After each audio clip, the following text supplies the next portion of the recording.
Telangana assembly ఎన్నికల్లో సత్తా చాటిన కాంగ్రెస్ లోక్సభ ఎన్నికల్లోనూ అదే ఫలితం రిపీట్ చేయాలని చూస్తోంది. అసెంబ్లీ ఎన్నికల్లో 64 స్థానాల్లో విజయం సాధించి అధికారాన్ని హస్తగతం చేసుకుంది. ఇక అధికారం చేపట్టిన దగ్గర నుంచి సీఎం రేవంత్ తనదైన శైలిలో దూసుకుపోతున్నారు. ఇచ్చిన హామీలని అమలు చేస్తూ ప్రజాదరణతో దూసుకుపోతున్నారు. ఈ క్రమంలో వచ్చే లోక్సభ ఎన్నికల్లోనూ కాంగ్రెస్ తెలంగాణలో మెజార్టీ స్థానాలు గెలిచేలా అడుగులు వేస్తోంది. కాంగ్రెస్ 15 స్థానాల్లో గెలిపే లక్ష్యంగా హస్తం అడుగులు వేస్తోంది. ఈ నేపథ్యంలో బీజేపీ, బీఆర్ఎస్లోని కొంతమంది కీలక నేతలు కాంగ్రెస్ వైపు చూస్తున్నారు. ఈసారి లోక్సభ ఎన్నికలు కాస్త ముందే రావచ్చనే ప్రచారం జరుగుతోంది. ఈ నేపథ్యంలో అన్ని పార్టీలు ఇప్పటి నుంచే సిద్ధమవుతున్నాయి. తెలంగాణలో అధికారం కోల్పోయిన బీఆర్ఎస్ కూడా లోక్సభ ఎన్నికలపై ఫోకస్ పెట్టింది. బీజేపీ కూడా ఇప్పటికే భేటీలు నిర్వహిస్తోంది.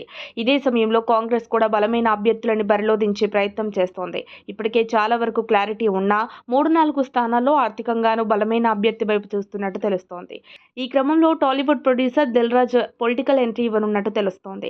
గతంలో పోటీకి నిరాకరించిన ఆయన ఈసారి పోటీకి సై అంటున్నారని తెలుస్తోంది. లోక్సభ ఎన్నికల్లో నిజామాబాద్ నుంచి దిల్ రాజును దించాలని కాంగ్రెస్ భావిస్తున్నట్లు సమాచారం. గత ఎన్నికల్లో దిల్ రాజును పోటీలో ఉంచాలని కాంగ్రెస్ భావించినా ఆయన నిరాకరించినట్లు తెలిసిందే. ప్రస్తుతం ఆయన పోటీకి సముఖంగా ఉండటంతో నిజామాబాద్ లోక్సభ టికెట్ను కేటాయించాలని హస్తం పార్టీ యోచిస్తున్నట్లు పార్టీ వర్గాలు అంటున్నాయి. ఇక నిజామాబాద్ ఎంపీ స్థానం టికెట్ను షబ్బీర్ అలీ, ఎమ్మెల్సీ జీవన్ రెడ్డి ఆశిస్తున్నారు.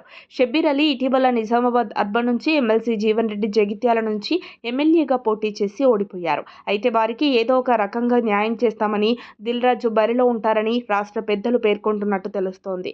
దీనిపై త్వరలో క్లారిటీ వచ్చే ఛాన్స్ ఉంది. మరిన్ని అప్డేట్స్ కోసం మా కాయ్ టీవీని సబ్స్క్రైబ్ చేసుకోండి. మా వీడియో కనుక మీకు నచ్చినట్లయితే లైక్ చేయండి, షేర్ చేయండి. మీ విలువైన అభిప్రాయాలను కామెంట్ బాక్స్లో తెలియజేయండి.